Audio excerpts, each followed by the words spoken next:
We all know, and I believe it's kind of commonly accepted, that there are big box beard product brands that are in stores that are selling absolutely terrible beard products, full of ingredients like mineral oils and even worse, silicones. And we can laugh about it, joke about it, we can complain about it, but it really does hurt my heart. It hurts my soul knowing that there are new beardsmen out there, or somebody that's new to taking care of their beard. They go to a store that they know, that they love, that they trust, and they see beard products, beard oil. They grab it, they experience it, and they're like, ugh, this doesn't feel good. I'm never using beard products again.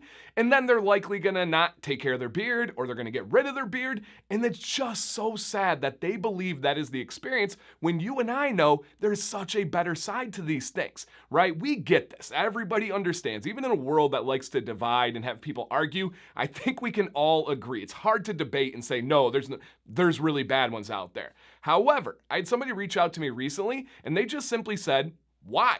And I took a step back and I said, that's actually a really fair question. I think we've broken down every angle of these terrible products, but haven't taken a deep dive into why, and I do believe I'm the perfect person to go over this. I have tons and tons and years of experience dealing with these small batch beard product companies that are developing these all natural, amazing products with care and trying to do the best for you guys and myself. But I also have a lot of experience with dealing with these big brands, whether it's through consultations. I've also developed my own products that are in thousands and thousands of retail stores, from the ingredients to the ratios to the process to the scents, all of that. And I'm very proud of those. Those are not bad products. However, I have dealt with these labs, with these manufacturers that want to go in the bad direction, and I want to share with you guys 4 reasons, the 4 main ones that I've heard, that I've experienced and observed about why they do this. But first, a quick introduction. My name is Dan C. Bearded. I appreciate you guys. This is what I do as a career. It's a passion of mine. I used to be a middle school history teacher and a swim and water polo coach, and this just started taking over my life, taking over my time and my interest, and I couldn't be happier to be able to discuss topics just like this with you guys. If that sounds good to you, or you like the channel, you like the vibes, hit a thumbs up on this YouTube video. There's a little like button right down below where you're watching. And if you're new here and you like talking about beard products or beards in general, consider subscribing to the channel. It's free and it does help me out. So let's dive into this. Number 1, first and foremost, the most important reason why these big box brands are going to bad ingredients: they're cheaper.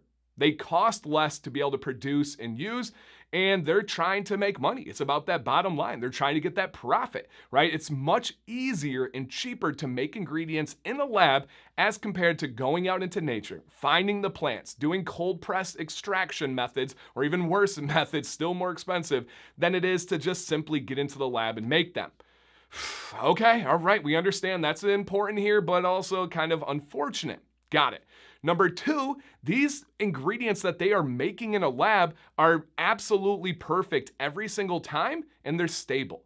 We know how long they're going to last on a shelf, and it's a much longer timeline than anything that is in nature, for the most part, right? There's a couple of exceptions of some really long-lasting ones in nature, but if you're going to make a silicone, it's not going to really have an expiration, right? They might put something on there, but it's going to last a very, very long time. Once you get into stores, that shelf life is very important. When you're shipping online direct to consumer, not a big deal, right? You're likely going to use it up before it goes bad. In a store, it's got to go to the warehouse. It's got to sit on the shelf, and that can be years and years. They need to know that their product's good, so there's no returns involved and loss of money. That's a big deal. All right. Number 3, this is all they know. When you have somebody that's at the level of a big lab that's producing for these stores, they went to school for chemistry. They are a chemist. They're not going out and working with plants for the most part. They're in a lab. They are creating things. It's all they know. When I talk to them about these natural ingredients and the extraction methods and why they're beneficial, it's like a different language to them. They say, but when I make this, it's good. And that kind of leads me to the last one, which is kind of a double-sided one here, and that's number 4, if I'm counting correctly. And that's that none of these products are going to kill or likely hurt anyone. So it's not like they're covering their eyes and saying like, ooh, I'm this real terrible, immoral person, let me ignore that. This isn't hurting anyone. But I believe, most of you believe, things like silicones are not helping your beard, and in the end will hurt your beard. So it just kind of like makes sense where you're like, that I understand. And with that said too, this is a tough conversation I have to have sometimes. When you use bad products like silicones, it can make a bad, unhealthy beard, yes, a bad, unhealthy beard, feel and look better But while at the same time, I believe, and in my opinion, it's killing that beard. It may be okay looking right now or better than what it was, but every single day you're taking away even more life and health from that beard, and eventually it's going to fall out and you're not going to have a beard at all. And I'll have people that come to me and say, Dan, I know you gave a review on this company or this company. You say it's terrible. It's the only thing that works for my beard. When I use the companies you recommend, my beard feels dry, it doesn't look good, it doesn't feel good.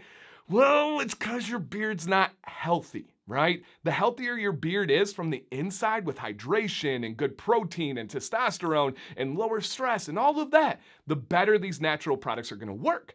Well, a silicone just sits on the outside of it. Doesn't matter what's under the beard. It's just going to sit on the outside and make it feel shiny, make it feel like you have something going on in a healthy way, when in all reality, that's not true. It's just making you feel like it.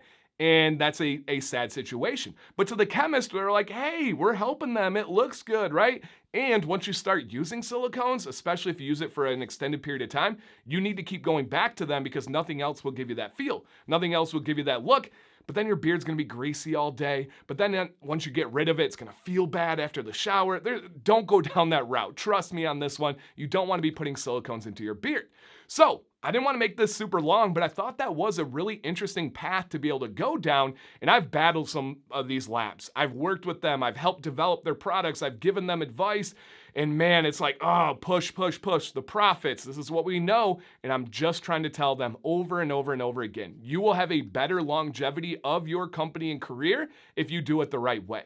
You're gonna have more repeat customers if you do it the right way, and I do firmly believe that. So, with a mature lens, we're not here to bash anybody, we're not here to have a negative video. This was, I hope, an insightful video to give you a little peek into why this happens.